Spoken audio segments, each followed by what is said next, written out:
welcome back to my channel. This video is going to be super chill. Excuse the dirty mirror in the background. This we will get to. This video is literally just going to be chill. I'm going to be sitting in bed just like this talking to you guys. And we're pretty much doing a life update. I've had a lot of loss, grief, hard times this year in the last few months. And it's not even holidays yet. And we all know how crazy those get. Let's just jump right into it. So the beginning of the year, my animals, if you guys know, if you've been following along, I moved in with my boyfriend last year. And we live in an RV and we are connected for electricity, but we don't have enough power source to run like the heater and the air conditioner. And my animals are all older and have arthritis. So we decided they were going to stay with my parents until we got a better situation. For us, it's fine. But, you know, old arthritic dogs, it's not really fair. So we made that decision. And I would go home every week, obviously, take care of my animals. So pretty much my animals were staying on property. And my parents were taking care of the dogs and the cats. And my horses had a big 300-gallon heated water trough for the winter. And we're free feeding and having hay consistently. And that is still the plan for this winter. So whenever they got low or whatever, my parents would call me. And I'd pretty much go out once or twice a week, see all my pets, love on all my pets, take care of them for the day and set them up for the week. And I had somebody there to care for them full time. That was going great until around, I want to say April or February, I believe it was. My cat got really, really sick. And we honestly thought she was going to die. We took her to the vet, found out she had kidney failure. And long story short, for that, she's doing great. My parents have decided to adopt her because she has a medication that it was every day. And I think it's like once a week, twice a week now. It's fluids in the neck. But again, we're not in the best situation to bring all my animals to live with us currently. So my parents just decided they would full on take her. That is their cat now. She does not even care when I go home. She absolutely loves them. That is Karma. Wiley, my best friend of 13 years, the dog who has been there through everything with me. Well, I noticed he was losing weight, and my parents are kind of like, he doesn't really look like he's lost weight. And then, like, a week later, my mom's like, it looks like he lost, like, 10 pounds overnight. And I'm like, I told you he was losing weight. And she goes, no, this is different. You need to come home for the day. So I called into work, and I went home for the day. And he literally looked like a bag of bones overnight. Like, I had been there, like, 2 days prior. And he was still a little tubby, but he wasn't anywhere near that skinny. We took him to the vet. At first, they told us it was his teeth. Okay, his teeth weren't the best, but he was almost 14. And even the vet was on the fence about putting him under for his teeth. So we were trying, like, some medicine to get the infection down. We were giving him medicine. It wasn't really making a difference. And it got to the point where he stopped eating.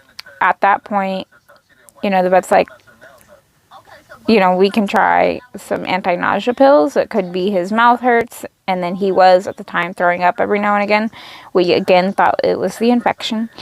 And so we gave him some anti-nausea medication, which will allow him to eat and keep it down. And that worked for a week. The next week, it got to where he would only eat meats. And my vets are like, all right, this isn't good. Let's get him in. We tested him. After my cat, he had kidney failure.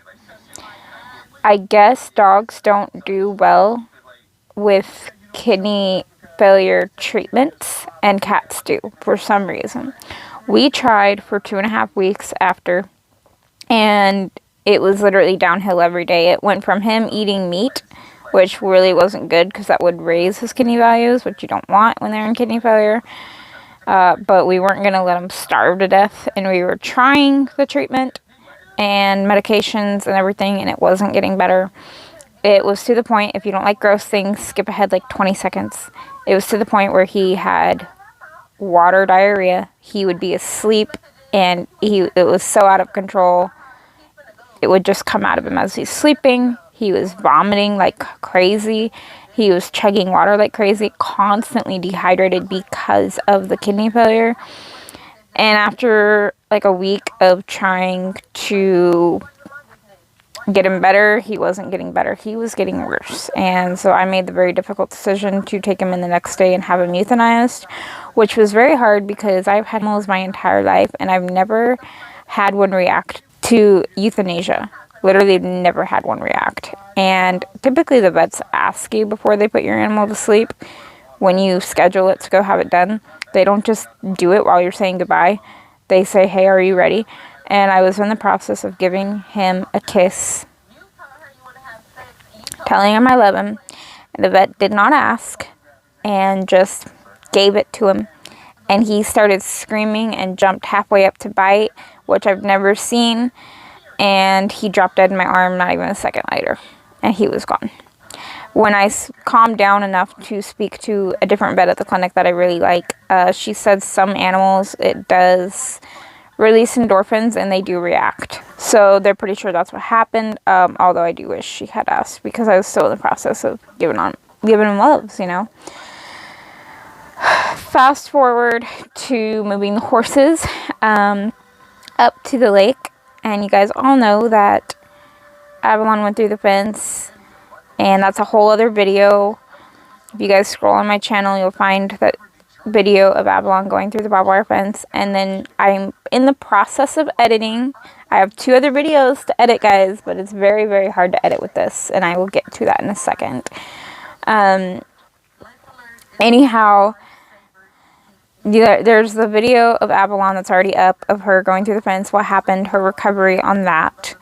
And then there's another video coming out that you guys already know part of, and that was the beginning of the summer. She had gotten hives and then scraped herself, like literally a skin abrasion. She ended up getting hives right after, and so we started this whole treatment process. And again, there's a more detailed video coming on that soon as I can edit better. I'm going to have this one out probably pretty quickly because it's not going to be really any editing at all. So that video is coming out when I can. I'm working on it. And we're also running some tests on her. I have not made a video on that yet. We planned on taking her for some training, and then we decided to run a few more tests before taking her to training, just to be 100% that she is 100% clear in all possible ways, so that we're not going down spending money on training and then finding out it was something medical or something else, and then you got to start all over again. So we're running some tests on her. Then comes September 11th. I got a call that I had got a better job. A little less pay than my last job, but my last job was very toxic, worse than the one I had last year. And so I went in and quit my job. And I got a call that, you know, I got that job.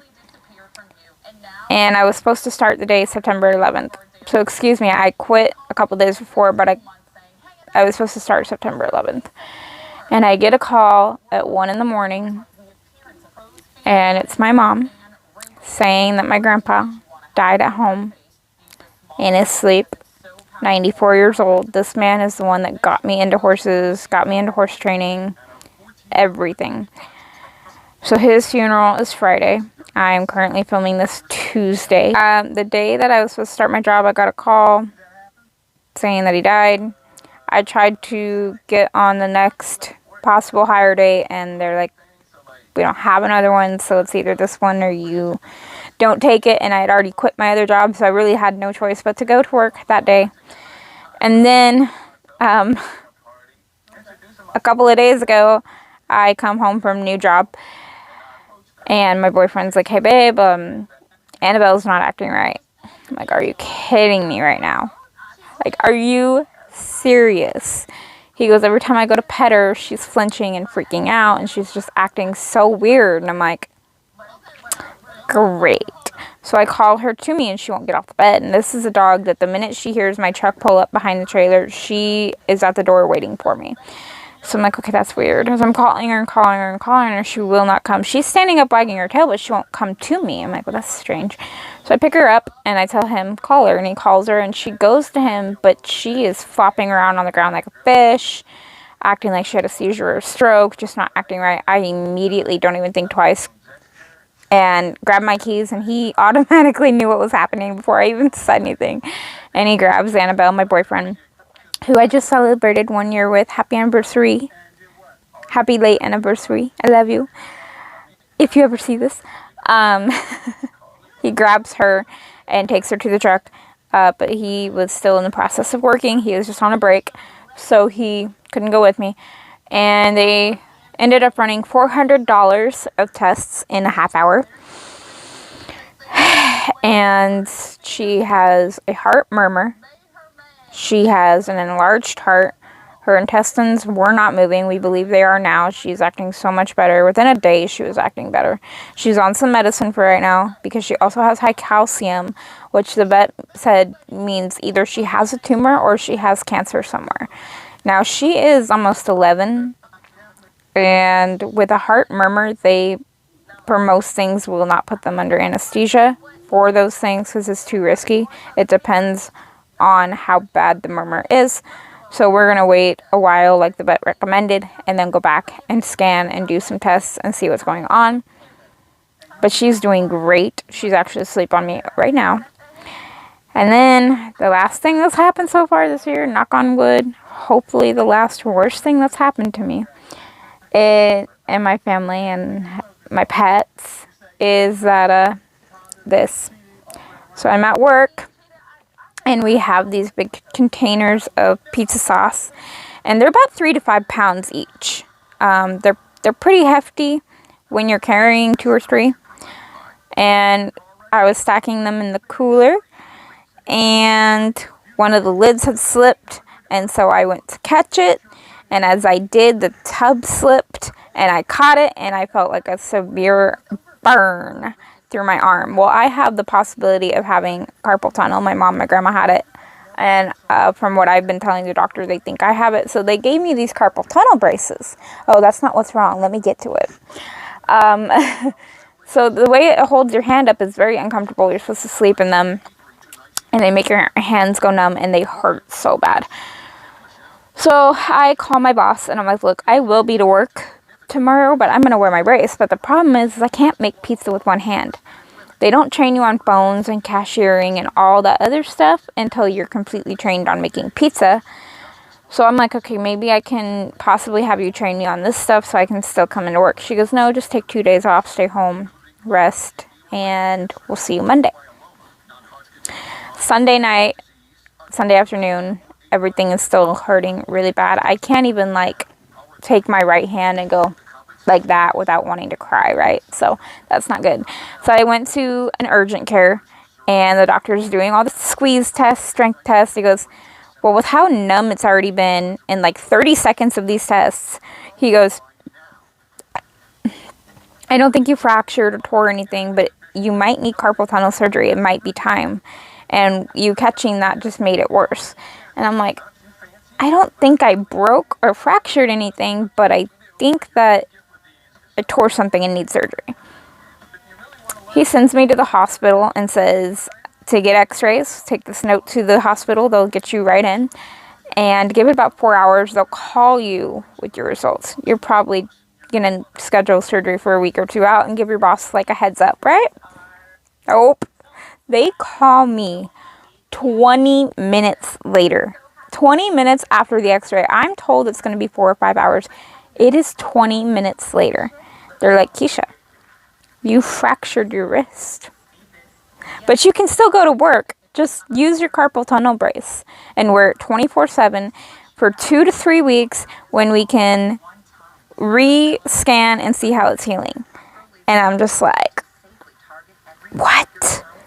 I fractured my wrist catching pizza sauce, and it hurts so bad. It's like I can move my fingers, but it's numb. It hurts. It's so hard to pull my hair back. It's hard to do anything because I'm also right-handed, so that works great. And so I'm like, oh shoot, what am I going to tell my boss? He goes, come back, we have a note for you. So I clear back across town, got the note, clear back across town. And my boss is like, don't even bother just bringing in the note. Just send me a picture. Easier on her, easier on I. And I had to fill out workman's compensation. And it just, she's like, yeah, with that, you're not going to be able to do your job. So just, as of now, I'm off schedule. Once it's healed, I'm good to go back. So there is a few other things that happened that I'm not going to go into as much detail because they are quite personal. One was before my grandpa died, my grandma choked on something and had to have an emergency throat surgery. She's doing better from that. My mom got sick and literally almost died getting treatment, but luckily she's doing great. And I was diagnosed with not one, but 2 heart conditions, to where I am now on heart medications and blockers, and there's times I can't even go to the bathroom, like stand up to go to the bathroom without being winded. So yeah, it's still having some health issues and things like that. At least we're getting to the point where we're figuring stuff out. If you guys have followed me for a long time, I have talked quite a bit about some of my health issues. I haven't gone completely into depth about everything because it is quite personal. But we are getting to the point where we are able to figure some stuff out. Anyways, this video is a little bit of a downer, but it is a life update. And sometimes life sucks. And other times it's great. But yeah, I hope you guys enjoyed this video, and I will do my best to edit the other 2 videos that I have filmed.